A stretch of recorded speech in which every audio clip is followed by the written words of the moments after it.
Muito bem-vindos à Escola Diplomática Periférica. Estava aqui ajeitando meu óculos. Vocês viram aqui, né? Assunto: economia. Diz aí, como é que você estuda economia, hein? Olha, se você me disser, eu não vou nem acreditar, hein? Já vou partir desconfiando. Aliás, confiança é uma questão importante para economia.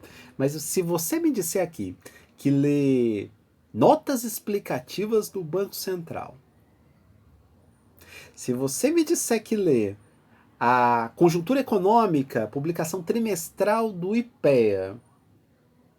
Se você me disser que lê, que acompanha, pelo menos, as publicações do Ministério da Economia, eu vou dizer que você está estudando para a terceira fase do concurso. Porque é o seguinte, esse concurso de economia ele tem duas partes. Ele tem uma primeira parte na primeira fase, questões objetivas, e também tem a parte da discursiva. São 4 questões discursivas. Em termos de macroeconomia, de prova discursiva, você vai lidar realmente com essas atualizações que são publicadas por economistas, né? Então você encontra, sim, publicações importantes no site do Banco Central, encontra, sim, publicações importantes e atualizadas no site do IPEA e também no site do Ministério da Economia. Mas esse é um assunto para quem já está estudando para as discursivas, para a terceira fase do concurso. A gente podia conversar inicialmente sobre os fundamentos, né? Sobre o básico. Afinal de contas, por onde eu começo, César, a estudar economia? Bem, se você estiver no momento de já estar estudando para a terceira fase, basicamente são seus cadernos, muitos exercícios, né, para você garantir a sua ida para a terceira fase, e esses sites que eu comentei com vocês: Banco Central, IPEA, Ministério da Economia e, claro, um bom conhecimento dos membros da banca examinadora. Isso, claro, se você tiver já rumo à terceira fase, as questões discursivas. Se não é seu caso, se você está lá na primeira fase, lá nas provas objetivas, queria lembrar para vocês que economia é uma prova muito técnica. Não é à toa que a gente fala com frequência no senso comum do economês, né? E o examinador da banca de economia, ele é bem interessante, ou ela é bem interessante, porque ela exige de você conhecimentos básicos de teoria econômica. E esses conhecimentos básicos de teoria econômica, embora a maioria deles sejam simples, eles demandam leitura técnica de economia. Não vá você no alto do senso comum ou no alto do seu lugar de consumidor do mercado ou de ofertante, eventualmente, do mercado, achar que você vai resolver questão de teoria econômica. Isso é senso comum. O comportamento do consumidor e o comportamento do ofertante, dentro do jargão que a gente está aqui do que geralmente a gente faz ou deixa de fazer, não ajuda em prova de economia. Para vocês terem uma ideia, o consumidor, em teoria econômica, ele é um agente racional. E o que é um agente racional em teoria econômica? Não é aquele filhos de Descartes, não é esse agente racional da teoria econômica. Aliás, em alguma medida, porque o agente racional, em termos de teoria econômica, é aquele que maximiza o lucro.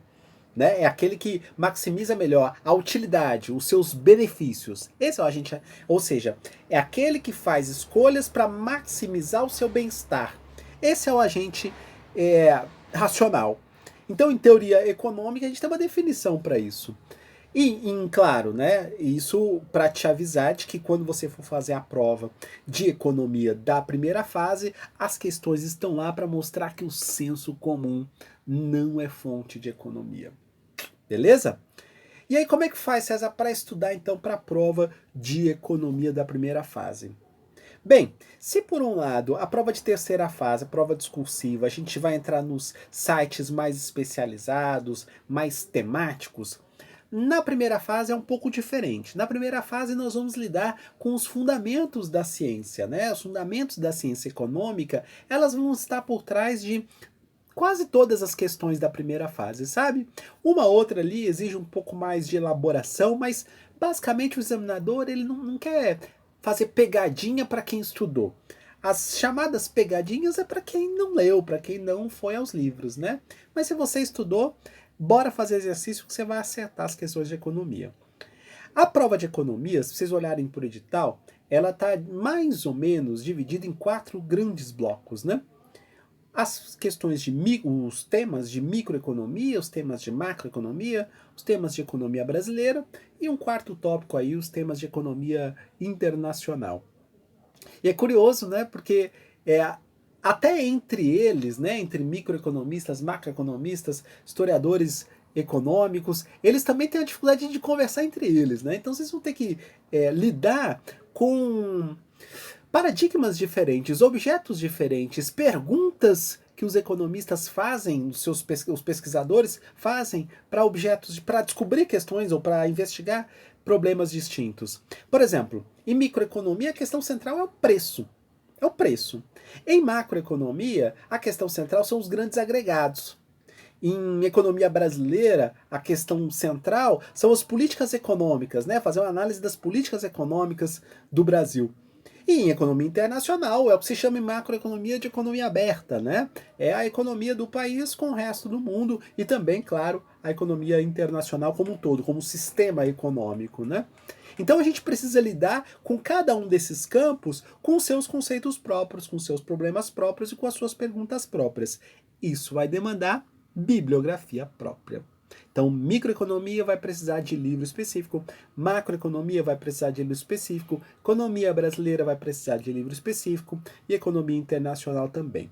Agora, vem com o pai que tem o pulo do gato. Pulo do gato, economia é fazer exercício, gente. Exercício do livro de economia? Não.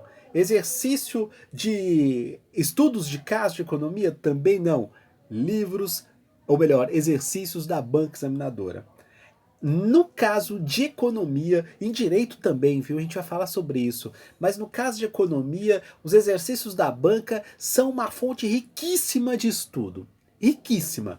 Porque a banca examinadora, não é que ela vai perguntar a mesma coisa que ela perguntou no passado ou ano retrasado. Às vezes até vai, né, gente? A gente sabe disso. Mas essa não é a proposta de você estudar os exercícios da banca.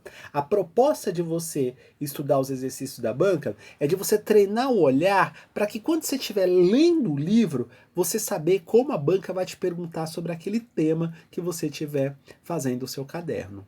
Entendeu? Então você vai estudar as questões da banca examinadora para ver como é que ela aborda aqueles temas. Porque afinal de contas, gente, os livros de economia não foram feitos para o CACD. Entende? E nós vamos precisar lidar com as perguntas dos membros da banca do CACD. Isso é super importante a gente partir logo de cara, sabe? Olhar para as questões, olhar para as respostas, ver o formato delas, ver o jeito que pergunta, o jeito que não pergunta, e aí sim o livro vai ficando mais interessante. A gente vai passar para o caderno aquilo que importa, não para mim, não para você, mas aquilo que importa para a banca examinadora do concurso. Beleza? Então, primeira fase, microeconomia, macroeconomia, economia brasileira e economia internacional. Uma bibliografia para cada é o suficiente. Claro, sempre com esse pano de fundo das questões da prova. Pega aí os 3, 4, 5 últimos concursos e estude essas questões. Não façam como simulado, estudem mesmo. Por que está certo, o que está errado, onde é que eu posso encontrar respostas para essas questões que o examinador nos coloca. Uma boa coisa, tá bom? Terceira fase, aí você certamente já está numa prova mais temática, né? Uma prova de economia mais temática, sim, vai ter macroeconomia, economia internacional com alguma predominância, mas sem prejuízo de economia brasileira e microeconomia. Então, aquele básico que você traz da primeira fase vai te ajudar em terceira fase, porque eles também vão perguntar sobre fundamentos econômicos, mas para você elaborar, fazer análises que sejam pertinentes em termos de teoria econômica, você vai ter que lidar com o economês. O jargão da economia vai estar naqueles sites que a gente conversou no começo do vídeo. Banco Central, sobretudo, essas notas explicativas, o site do IPEA, essa revista Conjuntura Econômica, por exemplo, é uma delas, mas também tem uma divisão de economia internacional no IPEA, também tem periódico muito bom, tanto a divisão de macroeconomia do IPEA, quanto a divisão de economia internacional, bem bacana. O site do Ministério da Economia, naturalmente. O próprio site do MRE, ou seja, existe uma diplomacia econômica que atravessa uma série de órgãos do governo federal. Claro, você não vai abrir mão do próprio Itamaraty, mas vai precisar avançar nesses outros órgãos também, tá bom? Lembrar que a gente é representante não do Itamaraty, em que pese o cargo seja para o Itamaraty, mas somos representantes da República Federativa do Brasil. Vocês querem um exemplo de como nem toda a agenda da diplomacia econômica está no Itamaraty?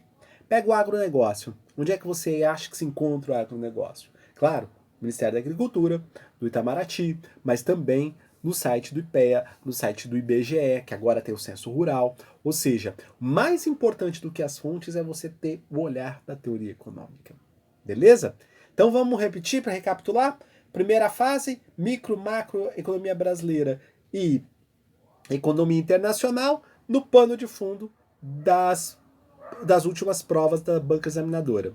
E, no caso de terceira fase, esses sites temáticos que eu acabei de citar, e muito, mas muito exercício, porque é escrevendo que a gente pega o jeitão da prova. Beleza?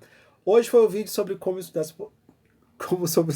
estudar para a prova de economia, e eu quero ver você na semana que vem. A gente vai falar sobre mais uma disciplina desse concurso. Grande abraço e até o próximo vídeo.